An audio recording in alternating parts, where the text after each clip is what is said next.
Japan యొక్క కొత్త అత్యాధునిక సూపర్ కంప్యూటర్ దీని నిర్మాణానికి $750 మిలియన్ల కంటే ఎక్కువ ఖర్చు అవుతుంది.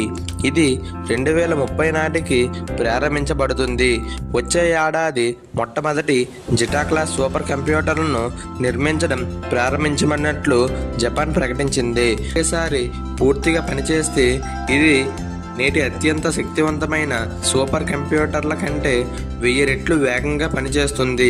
కంప్యూటర్లు ఎంత వేగంగా సమస్యలను పరిష్కరిస్తాయో కొలవడానికి ఫ్లోటింగ్ పాయింట్ ఆపరేషన్ ఫర్ సెకండ్ను ఉపయోగించబడుతుంది. ఇక్కడ ఒక ఫ్లోటింగ్ పాయింట్ ఆపరేషన్ అనేది ఒక గణన.